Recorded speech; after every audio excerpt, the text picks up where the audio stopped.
In the early days of European archaeology, groundbreaking sites in Mesopotamia, such as Babylon and Nineveh, were uncovered, shedding light on ancient cultures. These discoveries set the stage for future explorations into our history. Let's talk about the Sumerians, often hailed as the mother civilization of the Babylonians and Assyrians. They were pivotal in pioneering writing and laying the foundations of urban life, leaving an enduring mark on cultures that followed. Before the Sumerians, there was the Ubaid culture, which sparked early farming practices and settlements. Their advances in irrigation and pottery trade were crucial for the emergence of more complex societies down the line. The Sumerian king list tells tales of Eridu, a mythical city said to be where kingship descended from the heavens. This highlights not just its legendary status, but also its deep cultural roots within early Mesopotamian civilization. Eridu boasted a prime location with fertile lands and abundant fish from nearby marshes. This geographical advantage made it a go-to spot during the Ubaid period, fostering growth in both population and culture. As trade began to flourish in Eridu, especially with imports like copper and obsidian, it showcased the region's early economic connections. This exchange not only spurred advancements in craftsmanship, but also set the stage for Eridu's rise as a prosperous town. Artisans and weavers during this time prioritized functionality over flashy designs, focusing on quality and practical uses in everyday life. This shift mirrored the evolving needs of ancient Mesopotamian society. Around 3300 BC, the development of proto-cuneiform writing became a game-changer for managing trade and urban economies. This early script allowed better organization of resources, paving the way for more complex interactions. With the emergence of kings in Mesopotamia, there was a notable shift from priestly rule to military and political leadership. This change stemmed from the need for enhanced security and resource management amid the rise of growing city-states. The Sumerians had a diverse pantheon of gods, spanning everything from the sky to household items.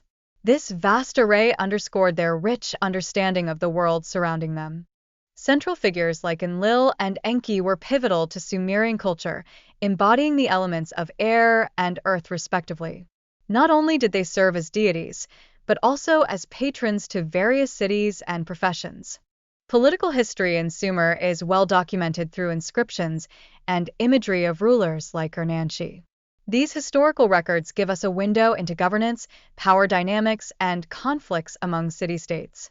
The city-state of Ur emerged as a crucial player in ancient Sumer, renowned for its archaeological treasures, including lavish royal tombs. These findings emphasize Ur's cultural and economic importance. Nippur served as a significant religious hub in Sumer, home to the temple dedicated to the supreme god Enlil.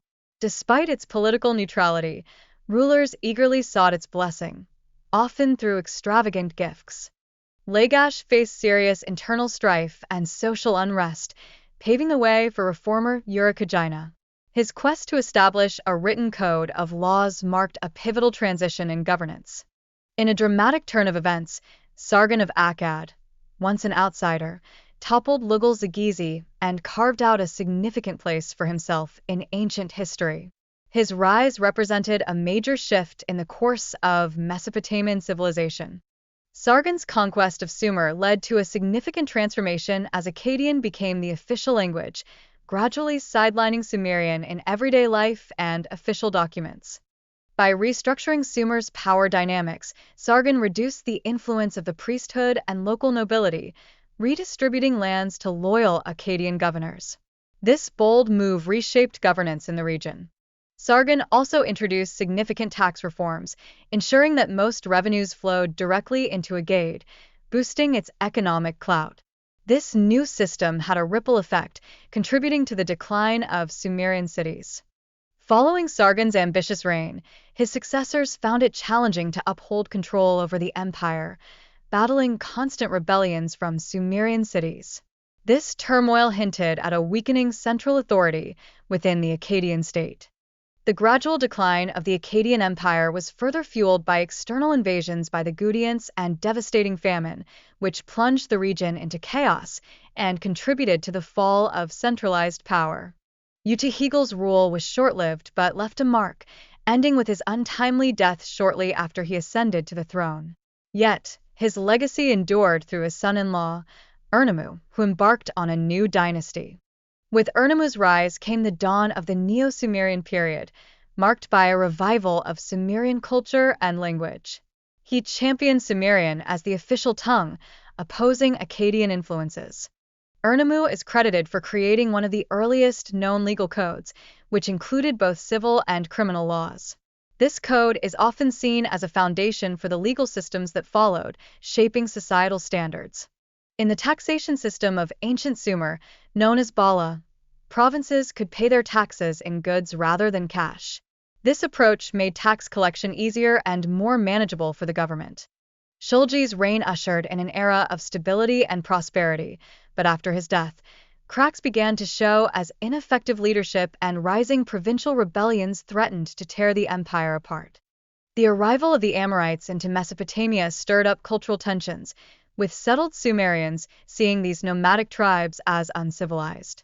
This added fuel to the internal conflicts already bubbling within the empire.